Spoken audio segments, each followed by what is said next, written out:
Welcome viewers, you're watching Ibile.tv. I am Funsho Oloja. Today on the show we'll be discussing real estate investment in Lagos State. And we have a guest here with us. She's a serial entrepreneur with interest in fashion and real estate sector. Focused and result-oriented professional, her personal philosophy is to create value and solve problems by empowering minds to embrace positive and creative thinking, helping them achieve personal goals by establishing strategic relationships.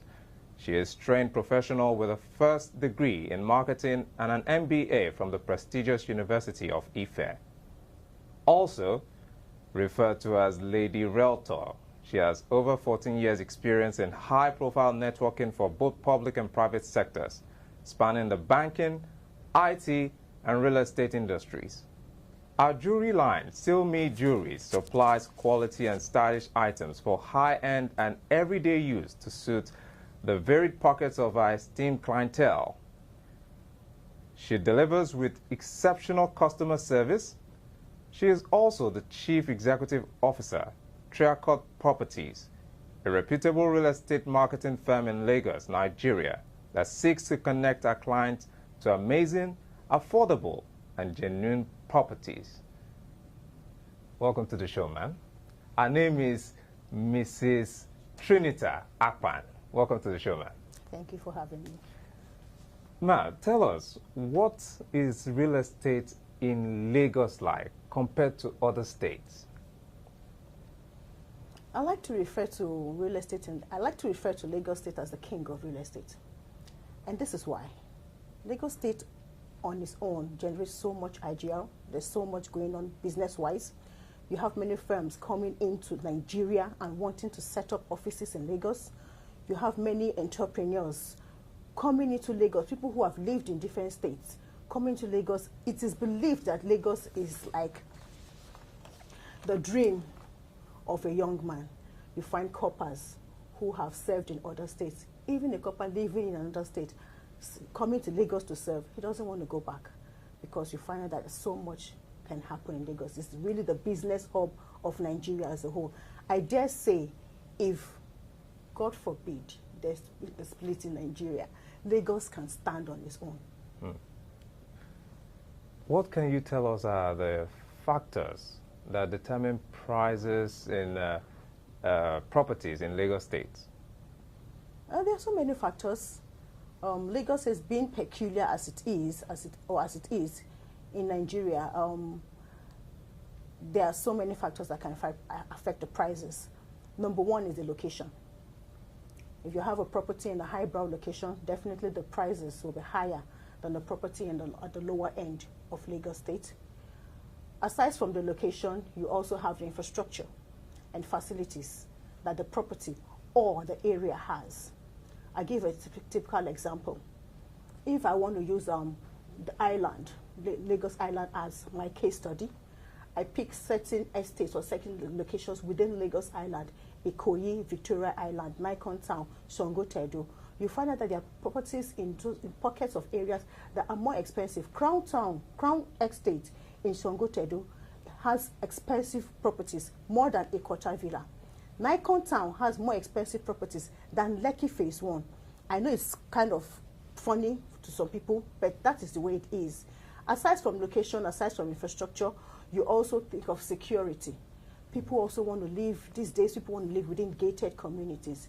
You find somebody, a young, upcoming family who wants to buy a piece of property, buy a piece of land, and he's thinking of the security of his family. He wouldn't go to, he would see him and offer you a property in one way or further. He said, no, I want somewhere on the island. I want somewhere that is gated. I want somewhere that has security. Before anybody comes in, you can check. Those things affect the prices of property in Lagos, the location, the infrastructure, the security, as well as the name of the neighborhood. Okay. So, based on your years of experience in the business, what's your best advice to real estate property investors if they are to come to Lagos State? When you're coming to Lagos as a property investor, I would say work strictly with your budget. Look out for properties that you can comfortably afford. The mortgage system in Nigeria is not where we want it to be, although we are still improving. So I always advise investors, look out for what you can afford. If you can afford property in a highbrow area, then go ahead. If you can afford property in the middle upcoming emerging cities like Songotedo, Ibile, then go ahead.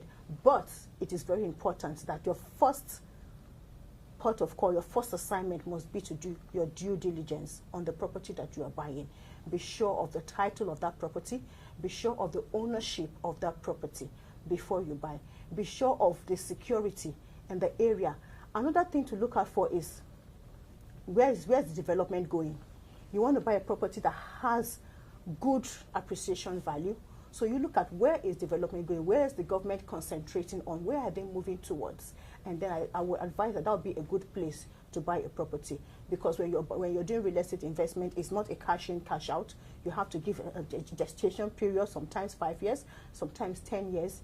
But you must be careful that you buy a property in a place that has good appreciation value.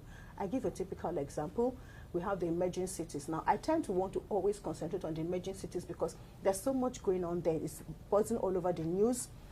Ibile and everything that is going on, the Dangote refinery, the seaport, the new airport, the Fourth Mainland Bridge, so much is going on that the government is doing. And because the government is doing so much capital projects there, people who own properties there or people who are buying properties there do stand a chance within the next 4 years to have over 100% return on your investment. Interesting.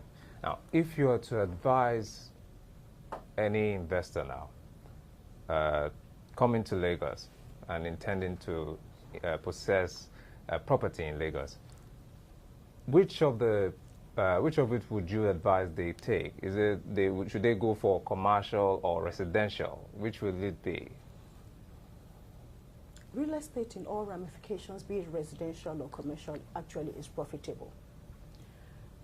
It depends on the ladder in which you are in the property investment. On the property investment ladder, it depends on which stage you are in. If you are a beginner, my advice would be start with residential. Why is that? Housing is a basic need for every man. So everybody wants to have a shelter, wants to be able to own his home. So if you can start with the residential, buy cheap and wait for it to appreciate. If you can afford to buy in highbrow areas and expensive areas, then look out for properties that are depressed, properties whose value have depreciated, maybe an old building. Knock it down, put in some money, renovate, and make over 150% turnover on it. And that gives you more or less like an immediate return, almost immediate to midterm. But if you're looking for a long-term thing, I would advise start with residential. Then if you are on the mid strata of the property ladder, you have 1 or 2 pockets of properties here and there, lands, maybe houses, maybe you're a landlord. It's also advisable that you should go into commercial. Commercial means office spaces. Look for a piece of land, build plazas, give it out for shops, give it out for offices.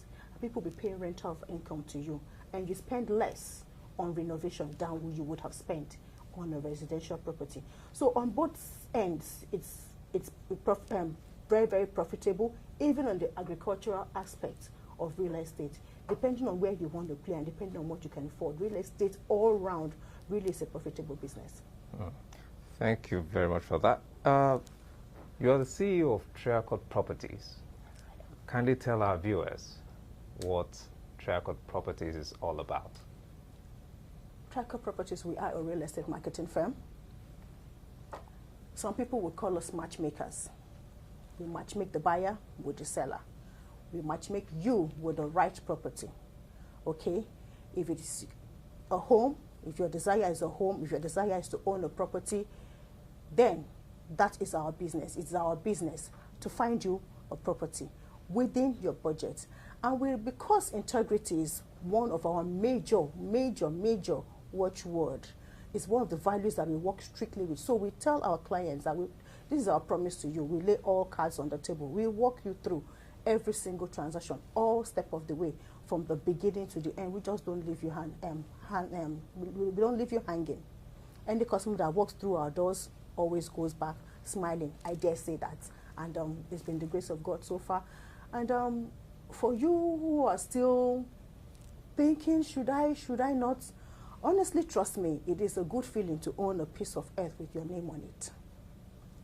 If it's 600 square meter, if it is 300 square meter that you can afford, as long as you've got your name on it, you have a good feeling, some sort of security comes to you. So that's what we do. We help people own properties. There you hear it, people. Now, moving forward, land use charge has been recently reviewed in Lagos State. How does it affect, or how will it affect investment, properties, investment in Lagos? In February this year, Lagos State repealed their law and reenacted the land use charge. And what does the land use charge say? Every owner of property must pay a land use charge, the land use charge, depending on the kind of property that you own. If you own a school, you are exempted. If you own an NGO, you are exempted. Or you are a retiree living in your own house, then you are exempted from paying the land use charge. You own a commercial property, you would pay. You own a residential property that somebody is living in, you would pay.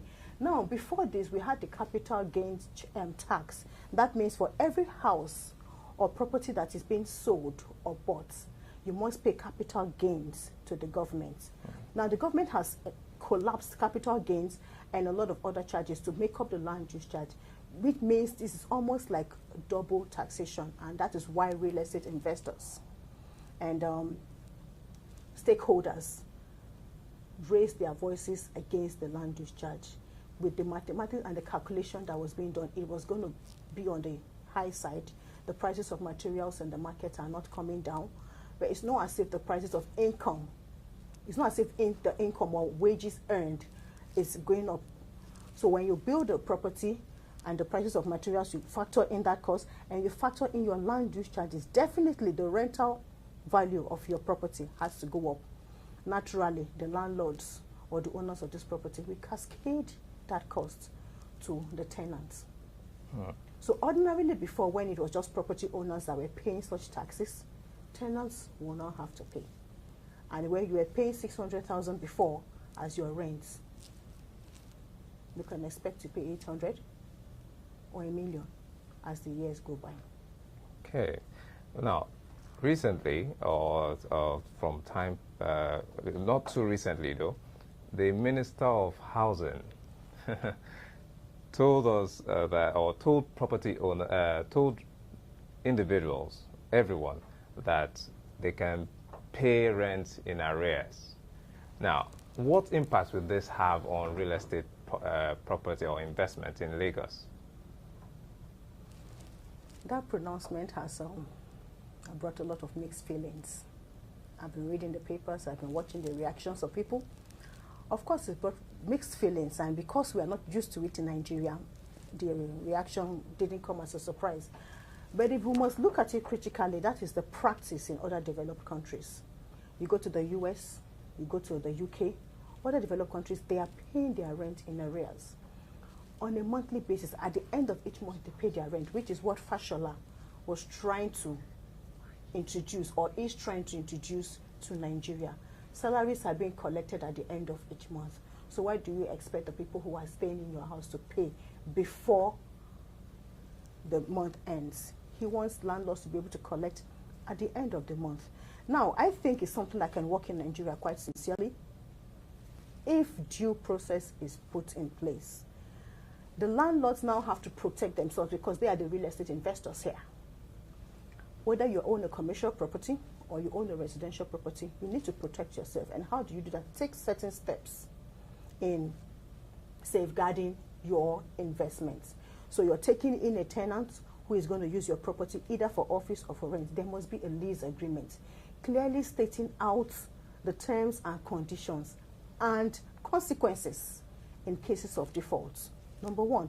Number two, try to avoid giving out your property to family and friends, because they're the ones that will come up with excuses. You're supposed to understand, you're my uncle. You know how it is now. They're the ones that come up with the excuse. So try to avoid that. Business is business. Number three, be sure of the person in which you are giving your property to. I would say that is why you have a lot of real estate marketing firms and agencies out there. List your properties with verifiable agencies, on the websites, so that whoever is clicking onto the website and looking at your property, they must be able to identify them using, number one, their ID card. Number two, ascertain your source of income to be sure that you will not fall behind on your rent payments. All of this must be stated also in the lease agreement. Number three, to be sure that you're going to get your money, you can ask the tenant or whoever is coming for your property, why don't you give me a standing order directly from your bank? If you are an employee, if you're a businessman, a standing order, which before it's changed, the bank owes you an obligation to get back to you to say this man is trying to change his standing order. Okay? Now for an employee, once you have verified his source of income and where he's working, you can have an agreement also with the employer before, to be sure that your rent goes directly to the landlord. Even in the case of if he has to lose his job or he's been laid off for any reason, the employer also would notify the landlord. Those are all the steps that is being done in advanced countries. And I think it can work in Nigeria if we embrace the idea and if we work towards it. It's really geared towards the low-income earners, and the population of Nigeria, quite a number, are low-income earners or just middle-income earners, and I think it's something that can work. Wow, that's quite a lot of information, and I believe we all have been duly enlightened. Now, all you need to do is just, from what you have said, you don't need to stress yourself. Don't try to say, okay, I have a little money, I just want to buy a house on Banana Island or somewhere or anywhere, without making sure that you are protected or you are capable of managing that property. Well, that'll be all we'll be asking her.